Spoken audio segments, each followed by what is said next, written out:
The National Desk, America's News Now.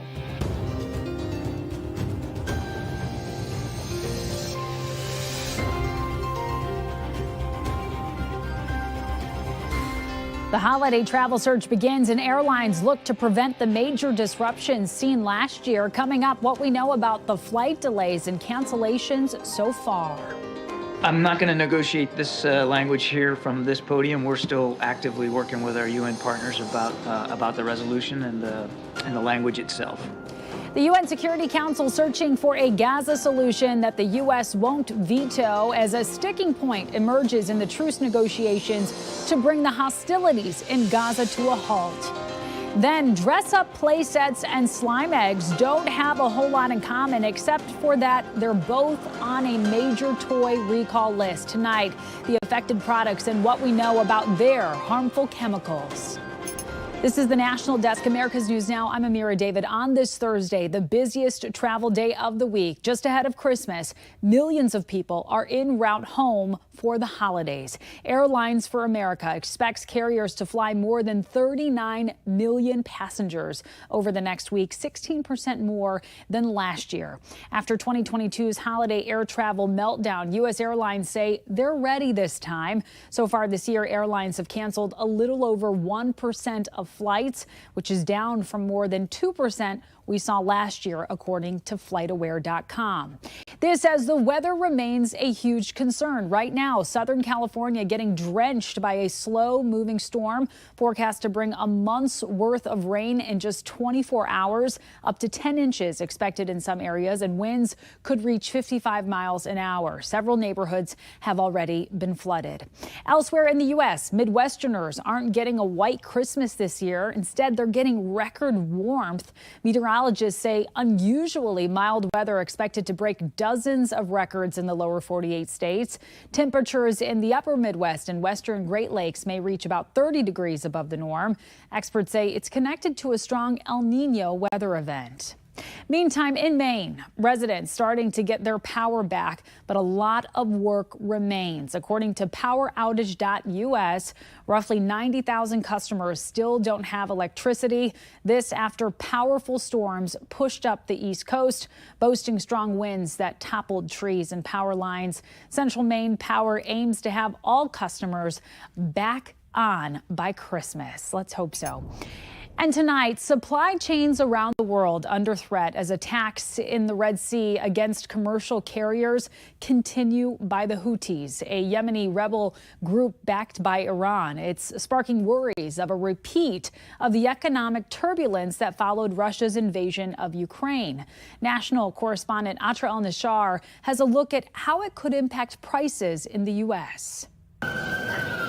Fallout from the Israel-Hamas war sending shockwaves through the global economy with disruptions to one of the most important shipping routes in the world. About 30% of global container traffic passes through the Red Sea to Egypt's Suez Canal, according to UBS Group AG. Yemen-based Houthi rebels are ramping up attacks against ships on this route. The group says it will stop when Israel ends its attacks in Gaza. A lot of oil, natural gas, liquid natural gas, and other petroleum products do go through that area, and those are part of sort of the global ecosystem, and that does affect prices here in the U.S. Global oil prices rose this week on news that BP will reroute its tankers.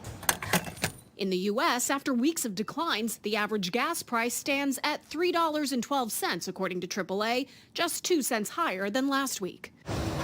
Shipping giant Maersk among those also rerouting vessels. IKEA says its shipments will be delayed and some products may not be available. For the most part, for now, it likely won't be felt much in the U.S. at a time when the Federal Reserve is in its home stretch of bringing inflation to a normal level, and economists are optimistic about avoiding a recession. A lot of that trade is coming from Asia and going into the Mediterranean to the Mediterranean countries, especially the southern ones. We don't have a lot coming out of there going to the U.S. This week, the Pentagon launched Operation Prosperity Guardian, a multinational security initiative to protect merchant vessels from ballistic missiles and drone attacks. They need to stop. They're unacceptable.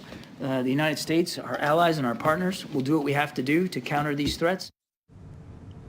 Now, a lot of people are looking at this through the lens of bringing supply chains to the U.S. to protect them from global economic volatility, like what we also saw during the pandemic and Russia's invasion of Ukraine. And Atra, what do we know about how much of a delay we're talking about here for cargo that's getting rerouted? Well, rerouting from the Red Sea route to the Cape of Good Hope route, which goes past southern Africa, adds more than 3,000 miles. And Maersk's CEO said that that would add between 2 and 4 weeks to their shipments. So it's certainly a substantial delay, things that we probably won't see really manifest until the new year.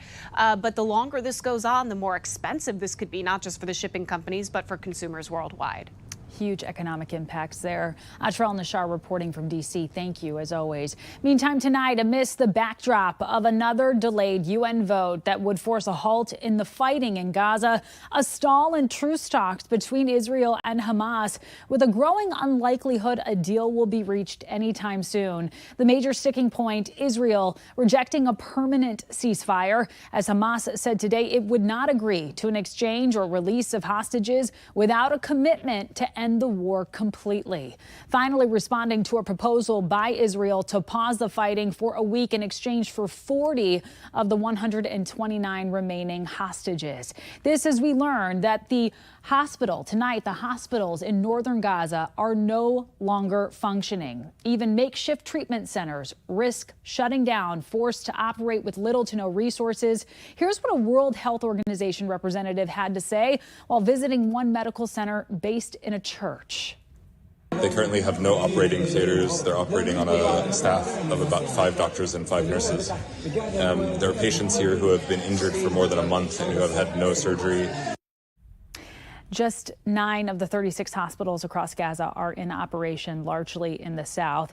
It comes as a situation for civilian Palestinians on the ground grows more dire. The World Food Program now saying that more than 1 in 4 households in Gaza facing extreme hunger and that there is a risk of famine within the next 6 months unless access to food, clean water, health and sanitation services are restored. As hostilities on the ground intensify with no political solution in sight, new U.S. intel tonight suggesting support for Hamas actually growing abroad. The U.S. and Europe consider Hamas a terrorist group, but U.S. intelligence says some parts of the Arab world consider Hamas an effective fighter against Israel amidst the increasing criticism seen that it has illegally appropriated and occupied broad swaths of Palestinian land, this despite international law. And new tonight, Rudy Giuliani has filed for Chapter 11 bankruptcy in New York after a court ordered him to pay nearly $148 million in a defamation lawsuit. In the filing, the former New York City mayor and ex-lawyer for Donald Trump said he had between $100 million and $500 million in liabilities. Among his largest debt is the $148 million he owes to 2 Georgia election workers whom he falsely accused of rigging the state's 2020 election results. The fate of a controversial bill that would ban gender-affirming care for minors sits before the desk of Ohio Governor Mike DeWine, with the clock quickly ticking down for him to sign it into law or veto it. The bill would block transgender students from participating in girls' and women's sports. He said he's been gathering information to help him make the best decision. Getting this right, I think, is very important. And for me, getting it right means for me to find out as much as I can about exactly what is going on. And DeWine has until December 29th to make that consequential decision. Another record was broken this week at the southern border. More than 12,600 migrants were encountered in a single day. It comes after the last monthly total released by U.S. Customs and Border Protections for October surpassed 300,000. Here's national correspondent Christine Frizzell with a look at the toll it's taking from border towns to big cities alike. At the southern border, the frustration has reached a boiling point. I visited with some of the first responders that have been pulling these babies out of the water.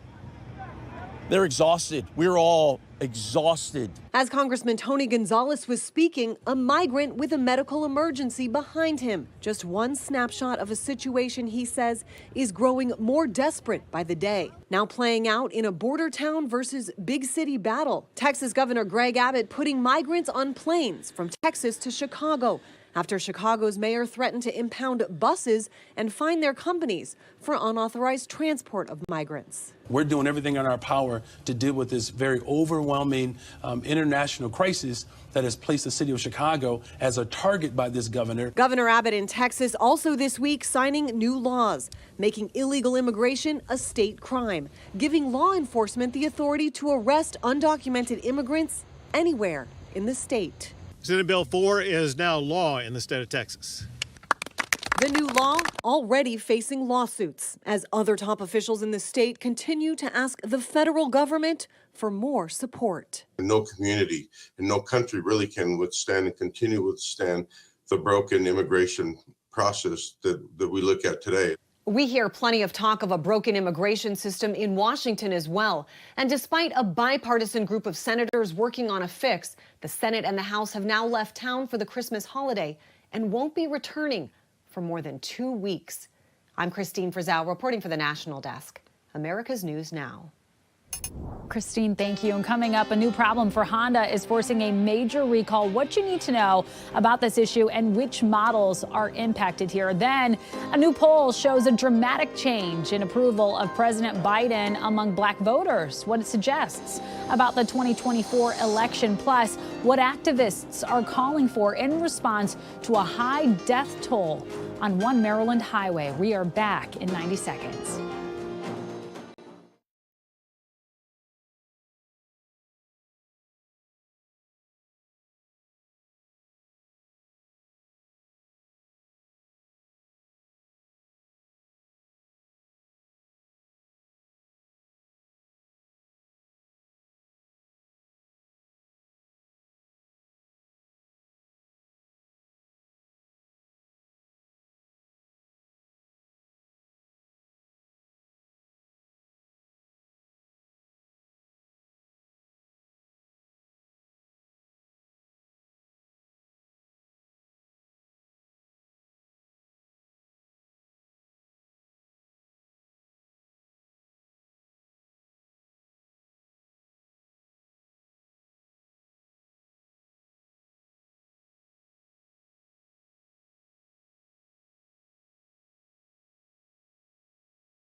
Tonight, we are learning more about the mass shooting in the Czech Republic city of Prague. Police saying at least 14 people have been killed.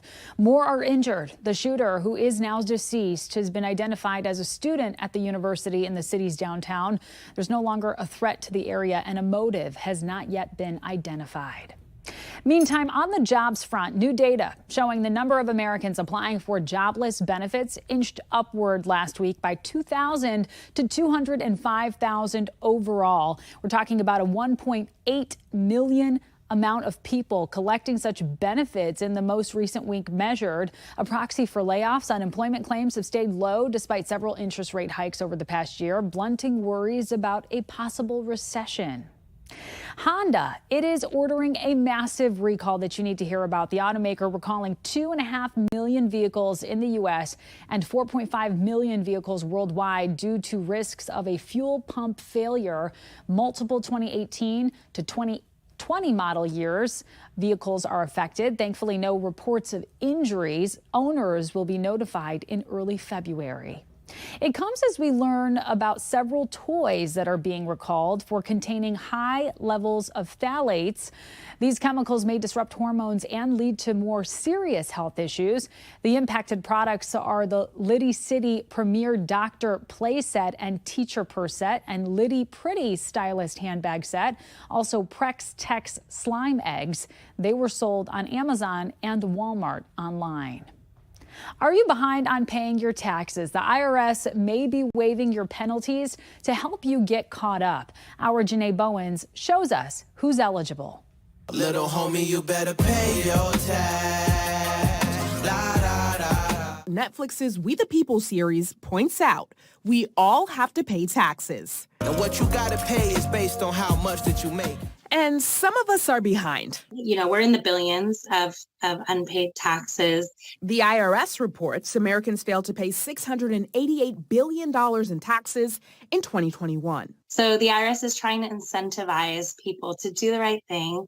As tax planner and wealth manager Jacqueline Matosa explains, the IRS is providing $1 billion in penalty relief to 4.7 million individuals, businesses, and tax-exempt organizations. I think personal responsibility is a big part of being in business. Another wealth manager, Randy Jones, says some of his clients who pay their taxes on time aren't happy about this. He says, I feel like America has become a bunch of professional cheaters. Like the end of the rainbow is a pot of money and it's called the government and everybody keeps digging it and taking it out of it. Now, everyone won't get this relief. It's only for delinquent taxpayers who owe less than $100,000 in back taxes from 2020 and 2021. It's a motivator to have your penalties waived, for sure, because those are pretty big, when you owe money. The government says the reason for the relief is that the IRS stopped sending reminders to pay overdue tax bills in February of last year. And that's because the agency was dealing with a major backlog out of the pandemic. Now, if you are behind, you should get a notice from the IRS next month. In Washington, I'm Janae Bowens.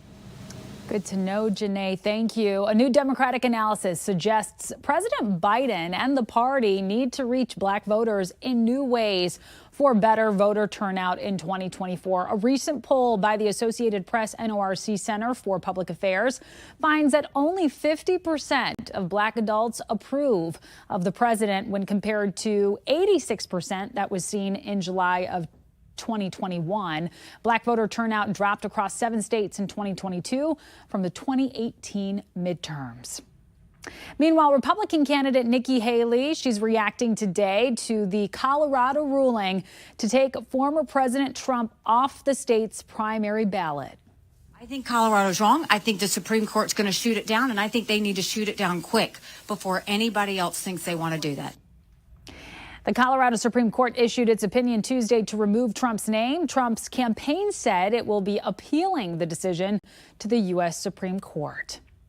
The Biden administration is working to improve relations with China. Joint Chiefs of Staff Chairman General C.Q. Brown spoke with his Chinese counterpart today. It was the first senior military dialogue seen between the two countries since August of last year. Officials say it was the beginning of renewed discussions between the top military leaders.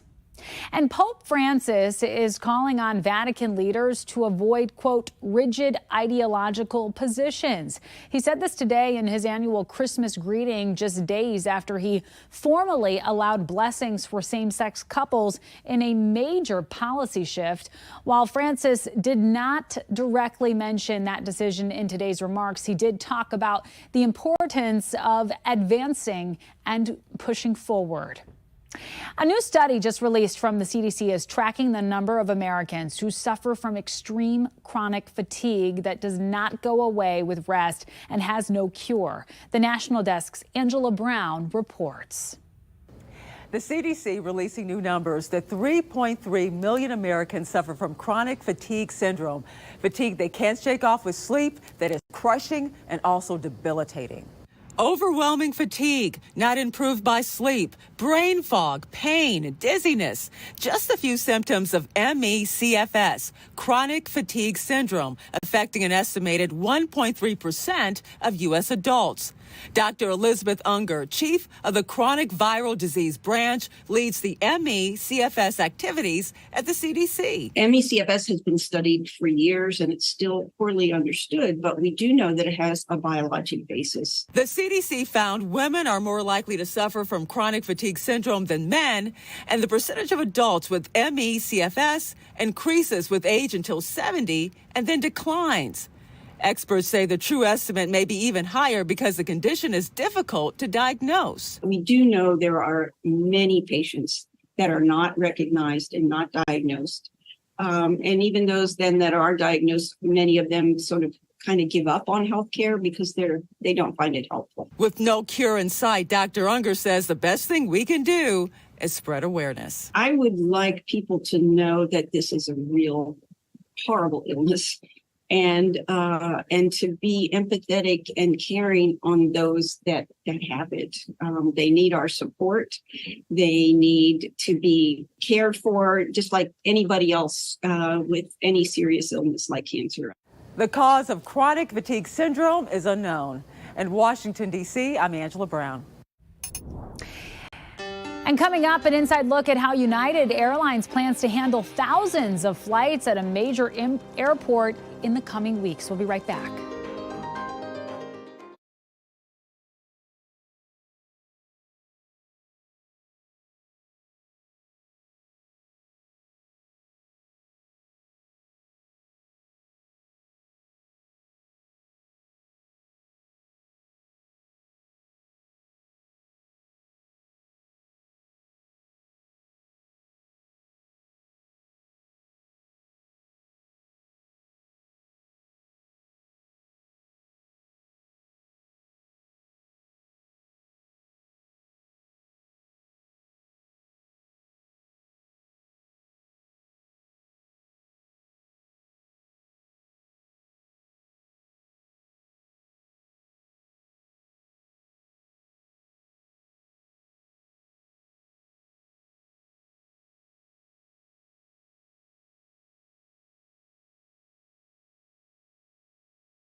We have reporters all across the country covering the issues that matter to you. And we start with an inside look at a Virginia airport trying to keep holiday travel on schedule. This control center is basically the quarterback of our operation. As the holiday travel rush begins, United Airlines gave us a behind-the-scenes tour of its Station Operations Center at Dulles Airport, which is a major hub for United. Here we have two managers who are designated to assign flights to gates. In the Operations Center, there are separate areas to monitor and manage luggage, cleaning and catering, passengers using wheelchairs, and plane maintenance. The Tech Ops team is not only working on the aircraft that are here on the ground, but they're constantly looking at the aircraft that are coming into the station. Managing Director Henry Bird with United says if you have a tight connection, they know about it, and they use something called a customer saver tool. Which is a tool that monitors tight connections and then identifies if we have people who are at risk and how long we could potentially hold for them before we put something else at risk, and then we make decisions around that.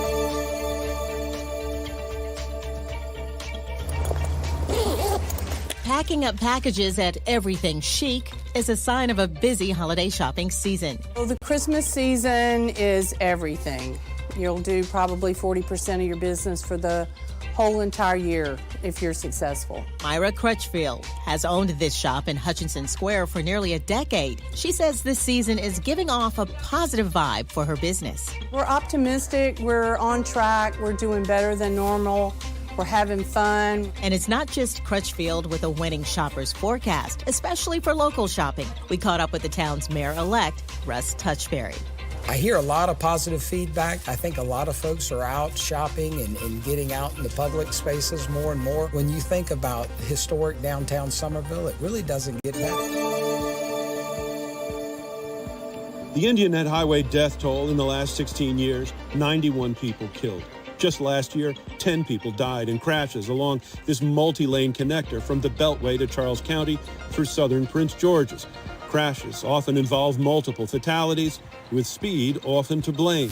Indian Head Highway's gone from a roadway to a raceway to a runway, where we got speeds that will, like flight level, and somebody's flying a plane. Robert Screen is part of a group which successfully lobbied the legislature to allow speed cameras along Indian Head Highway. But they haven't slowed everyone down. The cameras clocking nearly 12,000 people going at least 11 miles an hour over the limit in just a 3-month period, with 200 of those speeders going over 100.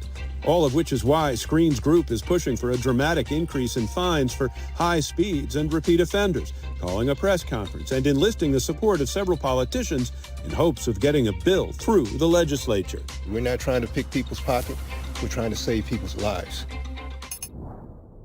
The only work of art created and signed by all 4 Beatles will be auctioned off soon. How much it is expected to go for when we come back.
It was the summer of '66. The Beatles were on tour in Japan, and when not on stage performing, this is what they were creating. An incredible work of art that has come to be known as Images of a Woman, the only piece of art jointly made by all Beatles, or at least signed by all 4. And now it could be yours for a pretty penny. This piece here, slated for auction in New York, expected to fetch somewhere between $400,000 and $600,000. And if these darker days have you blue, here's the good news. Today is the shortest day of the year. It's the 2023 winter solstice. What it means is that after today, the Earth's tilt will nudge the northern hemisphere back toward longer days and shorter nights. We'll start to gain a bit of daylight each day until the summer solstice in June. Maybe a reason to play the Beatles tune, Here Comes the Sun. That does it for this edition of the National Desk. We do invite you to join us again this evening for more coverage of America's top stories. I'm Amira David, and thank you so much for watching.